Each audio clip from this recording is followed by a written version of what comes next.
Hi, I'm Zor. Welcome to Unizor Education. So we continue talking about Noether Theorem, but today I would like to put it in a little bit more mathematical basis and in a more general case actually to consider. Now this lecture is part of the course called Physics Plus, presented on unizor.com together with other courses like Math Plus, Math for Teens, Physics for Teens. And the site is totally free, no advertisement, no subscription, sign-in is optional, so basically knowledge at your disposal. Knowledge is power, by the way. Okay, so Noether Theorem. In 1915, Einstein published general relativity, and immediately after that there was a problem. Hilbert and I think Klein did some calculations about energy, and it came out that energy is not conserved in general relativity cases because the time is screwing, space is kind of forming, whatever, metamorphosing. Something is wrong with energy. So they have actually talked among themselves and to Noether. Emmy Noether was at that time a pretty established physicist and mathematician, and so she actually was thinking about how to approach this problem, and what she has basically come up with is what we are talking about, Noether's theorem right now. Now, the first thing which actually came to people's mind is, okay, what is supposed to happen to something like energy to be conserved or momentum supposed to be conserved, etc.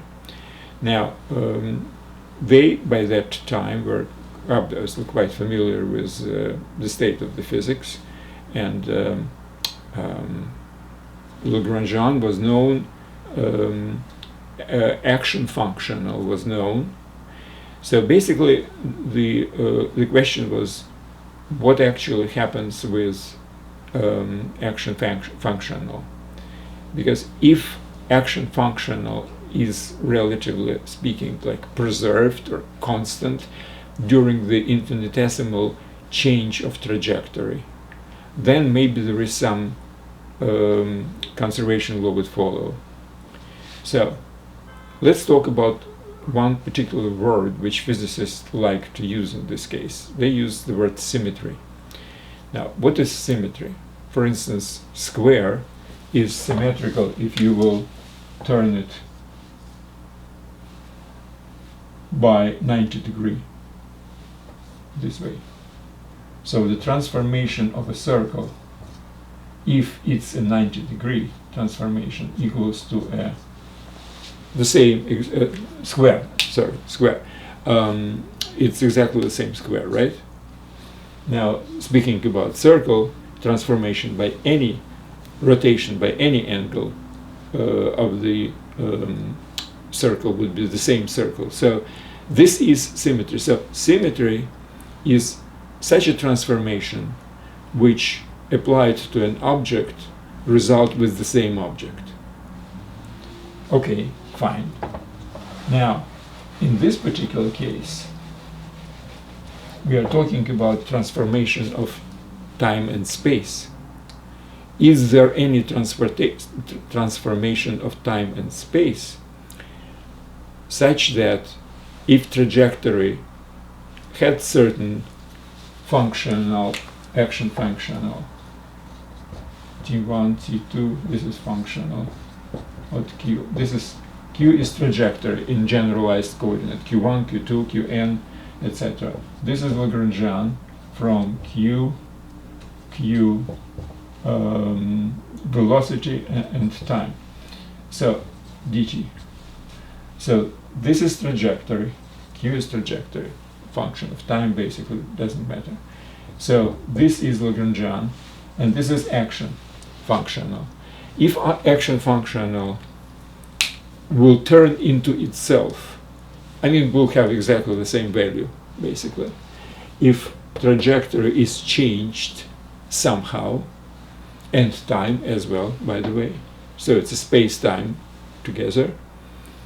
Then we have something which is called symmetry. So symmetry is constant action functional when we are changing the trajectory using some kind of transformation. By the way, back to the circle. Circle can be transformed by any angle if you will rotate it, right? So in this particular case, we are also looking for something which, at least on a local basis, like infinitesimal transformation, will actually not change the functional. So if we have in a circle, what's the parameter of transformation? Angle, right? So if angle is very, very small, for example, then circle will be just slightly changed, but without changing the form. I mean, it will turn, but without changing the form. Same thing with trajectory. For a very small deviation from the original trajectory, if we will move time and space somehow, if we will transform time and space somehow, and if we will have the same functional, then that would be a case of a symmetry. Now, in case of a circle, the transformation is controlled by angle. In case of transformation of trajectory, we also have to parameterize it somehow. So what we're talking about right now is parameterizing with some parameters. So if we had qi, that's one of the space coordinates, and time.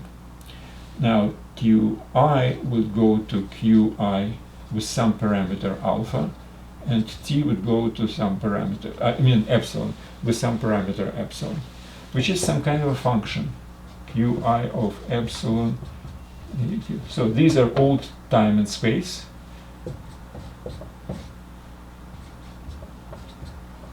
And epsilon is just a parameter. So it would be nice if, let's talk about infinitesimal epsilon. If we would change it very, very little, epsilon is very, very small, let's say, then the action functional will change. And how can I present that it doesn't really change? What is the definition of symmetry? Well, the definition of symmetry is this: d by d epsilon is equal to 0. If instead of t we will have epsilon, epsilon, epsilon, epsilon, and epsilon, and epsilon.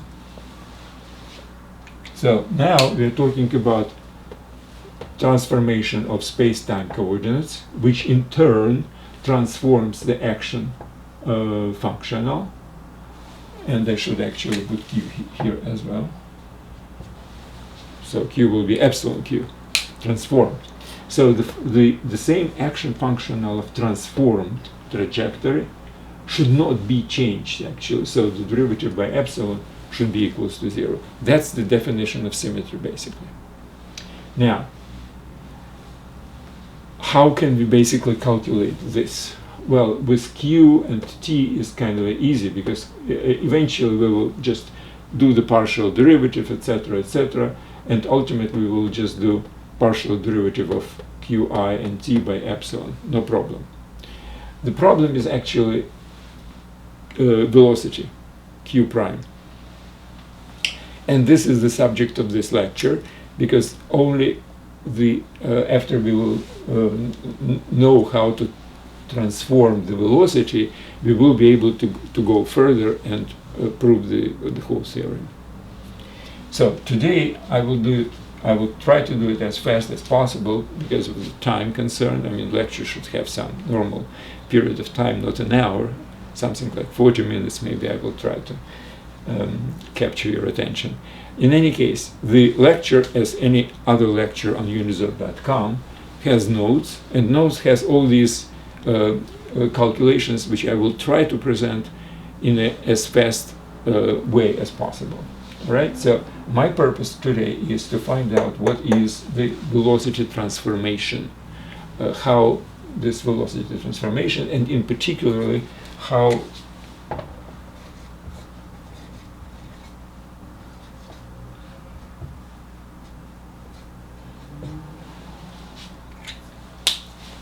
how derivative of velocity transformation looks like, because ultimately we have to do it this way, which eventually will lead us to necessity to know this. So this is the goal of this lecture. Okay, now I will try to do it with calculations, and again I hope I will not make any mistakes, because they are kind of cumbersome. But again, you can always go to the notes for this lecture, and there are correct calculations I checked. So regardless of whether I will make a mistake here or not, you have a good version. Alright, so what is, first of all, we have to know what this is. Before we calculate the derivative by epsilon, we have to know what this as a function of epsilon actually is. Well, the derivative is basically the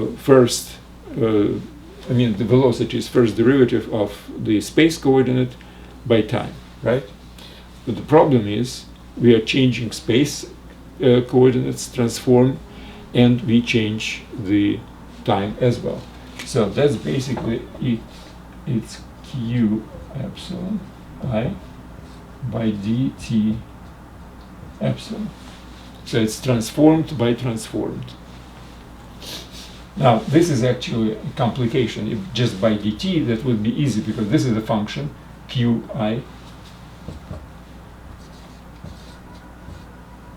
of epsilon t q by dt, and this is also a function.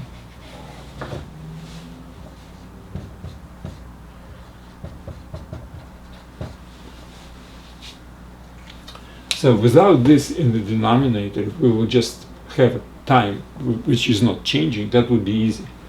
But now that actually makes it much more complex. Now, what do? So first of all, we have to really reduce it to time derivative, not transformed time. So what I will do, I will divide it by dt here and by dt here. That's the same thing, right? So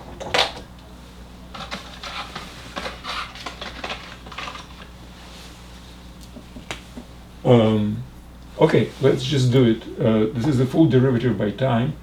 Well, epsilon is independent of time. T depends on time. Q does depend on time. However, I have to really warn you. Whenever we are talking about this, T and Q are independent coordinates. I know that if we are moving, then Q is a function of time. That's basically your trajectory. But in this case, it's just completely independent coordinates. So Q1, Q2, Qn, and time t are totally independent coordinates in our space-time universe. So Q actually doesn't really depend in this particular way. Whenever we are doing partial derivation, it does not really depend on time. Okay, now, so let's do full derivative by time. So it's equal to, first we have to, derivative by first argument is not necessary, because epsilon by dt is 0. So we have to really do it qi by dt and times dt by dt, which is 1, plus dq by d. Well, in this particular case, we have not just one q. Q is just an abbreviation of q1, q2, q3. So we have to have the whole sigma by k of q I by q k times qk by dt is speed of the k's coordinate, right? So it's a q k prime. That's my numerator. Now my denominator would be kind of similar. Again, by the partial derivative by epsilon we don't really need. Then partial derivative by t.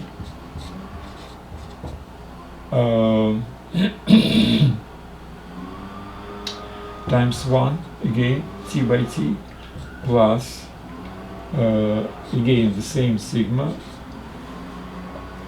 I have to put sigma here, right? Qi by d. But it is not qi, it's time right now. It's time function by qk. And again, the same thing, qk prime. So that's what we have right now. All right. And again, don't forget that q epsilon is q of I. Epsilon time and all coordinates, and t epsilon is t of t. So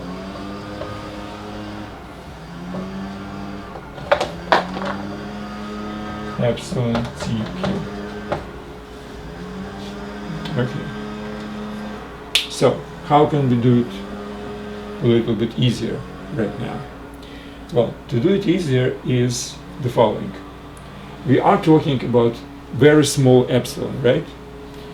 So epsilon is, well, when epsilon is equal to 0, that transformation actually is identity. So q of 0 tq is equal to q I, and t of 0 tq is equal to t.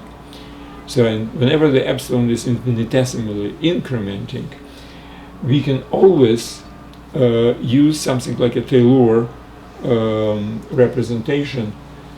If you remember, if you have y of x, we can put it y of x0 plus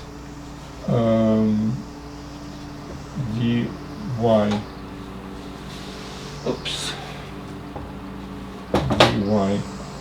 by dx at point x is equal to x0 times x minus x0 plus little o of x minus x0. Well, x minus x0 is delta x. Remember this. This is basically the first member of the Taylor representation. I will do exactly the same in this particular case. It will linearize my q of epsilon transformed by epsilon. So qi epsilon will be equals to, whenever the epsilon is equal to 0, we will have just regular qi, right? And epsilon times we will have the derivative of qi. This is a q. qi of epsilon t and q by d epsilon. Epsilon is equal to 0.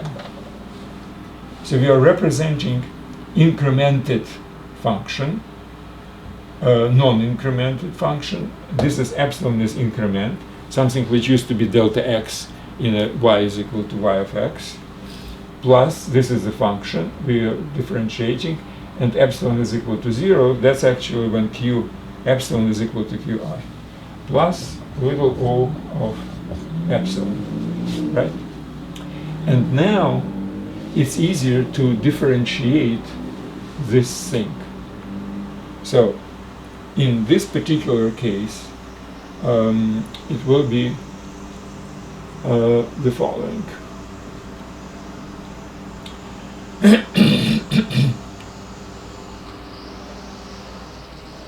What will be my numerator in this particular case?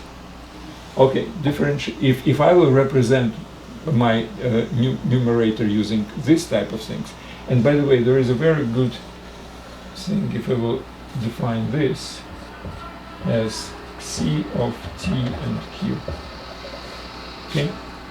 So what will be my numerator in this particular case, which is this one?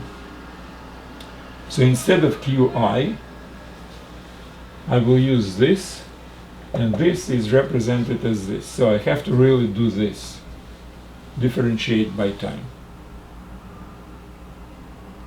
Now, as I was saying, whenever we are talking about partial differentiating, in this case partial differentiating by time, that's partial differentiating by coordinate.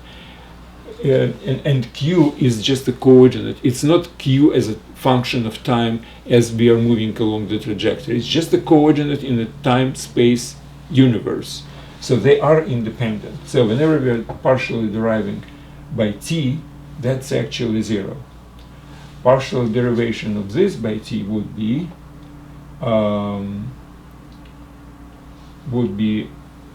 this, which is d sigma of tq by dt times epsilon.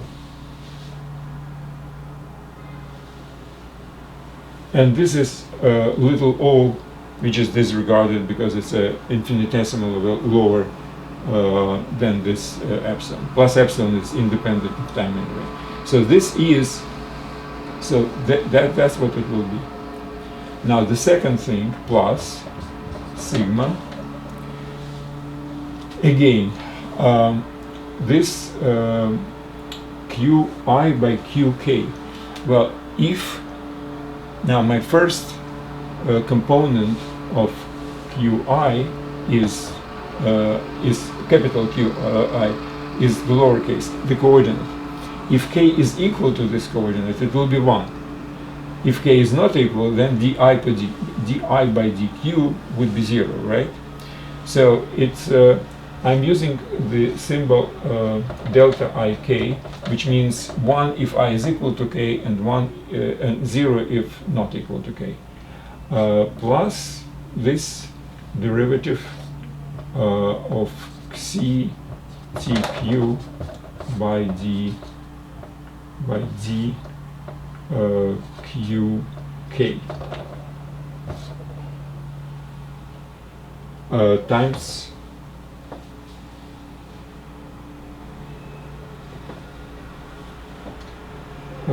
times epsilon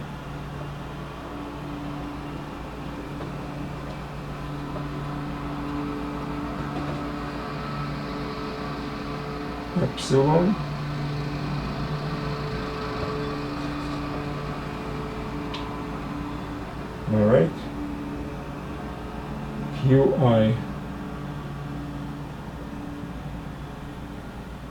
and times qk prime. Okay, let me check just in case. So this is by time, okay. Now as far as this is concerned, so if I is, this is sigma by k, if k is equal to I, we will have 1, and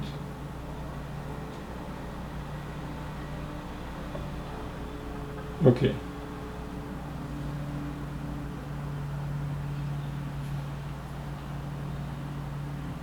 I think I have to put epsilon outside of the parentheses.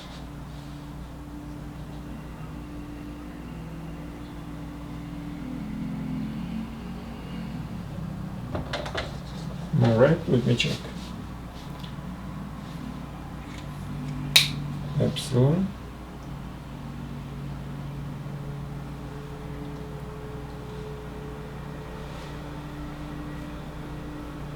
I think I'm right. So this is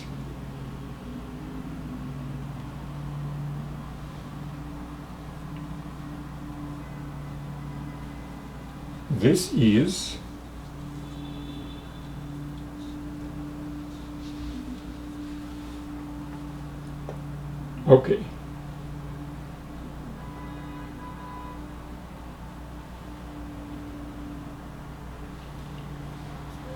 No, why epsilon? No, I don't think I'm right.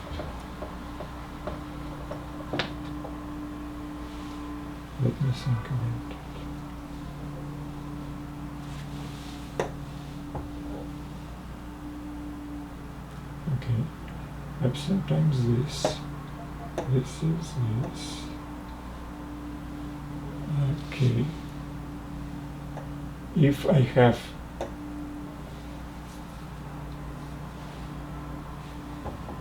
in any case, I will have this one. No, epsilon only goes to that. Yes. Epsilon is just for this one.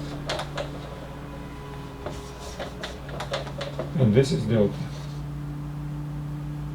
Okay. No, I was right the first time.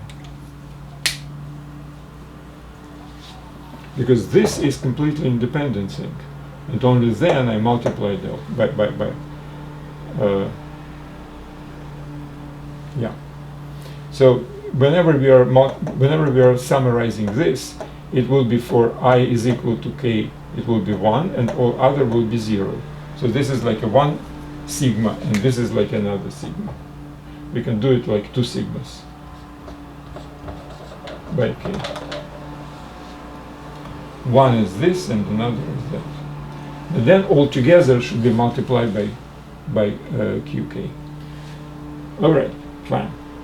So if I will open it up, this multiplied by qk would be just one particular qi prime, because this is 1 for I is equal to k and 0 for all others. And if I will multiply by this, it will be just qk. And this one will say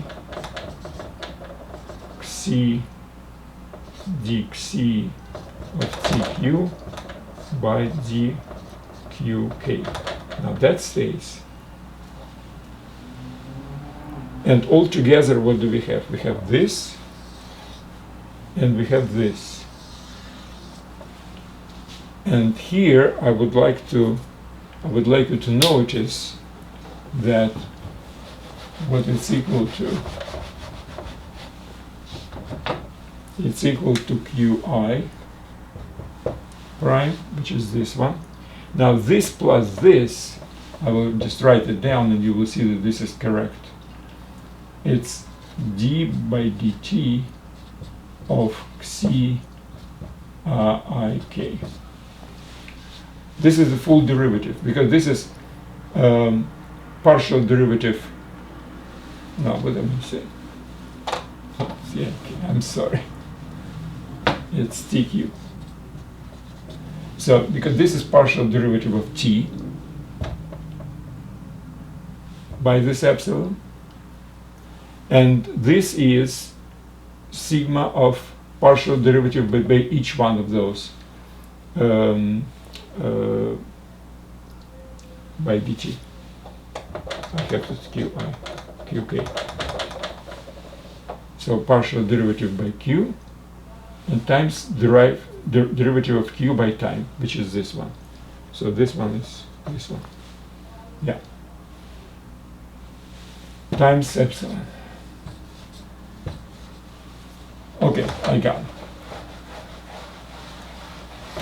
Yeah, I told you it's kind of cumbersome calculations. Now, let's talk about denominator, and I will do it faster with this one. So again, we will use this function and this t representation.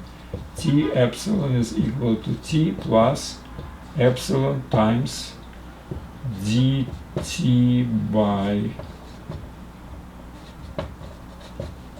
d epsilon, at epsilon is equal to 0, plus small o of epsilon. Same thing, exactly the same thing. Now, we have to have a derivation, full derivation by time. Okay, so derivation of this by time, that's 1 plus epsilon. Oh, by the way, this is, I will call it tau of q, tq.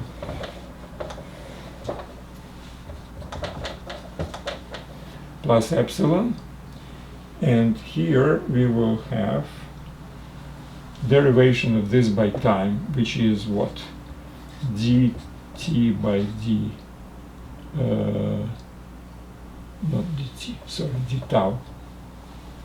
The whole thing is called tau now. Tau by dt, okay, right?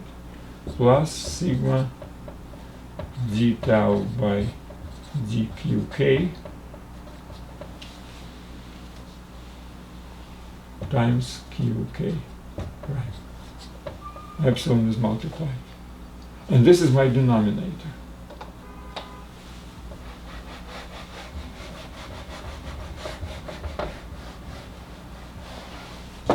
So the whole thing is this. Now, is it easier? Yes, it is. Because it's linear by epsilon and it's linear by epsilon. So what we have right now is basically qi prime plus, well, again, let me just put some kind of a here, and 1 plus b times epsilon. Now, so this is a, and this is b.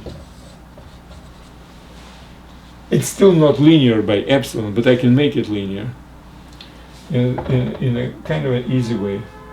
I'll just divide one. It's like a polynomial division of polynomials. So I will divide it like this: 1 plus b epsilon. Okay. How can I get this? Well, I have to put q1 here, qi here, prime, q1 by q1 plus qi times b times epsilon, which is difference. So it's a minus qi b epsilon. That's the result, right? How can I get to this one? Well, I'll put plus a minus qi prime times beta epsilon. And what I will get times 1, I will get exactly the same thing, right? That would be 0. But then I will multiply by this one plus a minus q prime b epsilon times b times epsilon. Now this is epsilon square. So basically this thing is divided by this thing is this plus little o of epsilon. So the whole thing is equal to this.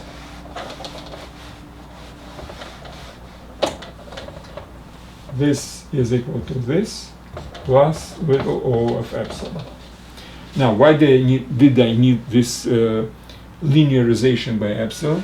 Because remember what we have to do? We have to have d qi epsilon by d epsilon. Now, what's the result? This. And this is the answer, basically.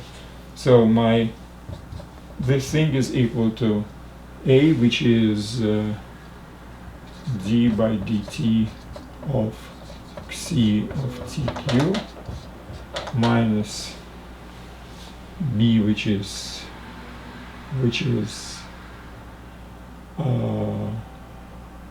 this one,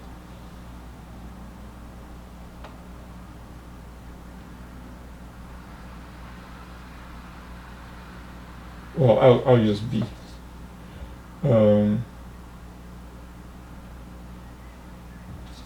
By dt, by the epsilon. By the epsilon, what do I say? By the epsilon. And db by the epsilon. Where b is this one. So basically, again, that's it. It's kind of a complicated calculations, but our problem was we need this thing to find out how the whole action functional is changing with epsilon, to make sure that its first derivative by epsilon is equal to 0. So infinitesimal transformation of space and time coordinates would leave the functional unchanged. That means it's symmetry, and from this actually will follow certain conservation law. I do suggest you to read the notes for this lecture because they are much more nicely written than whatever I put on the board.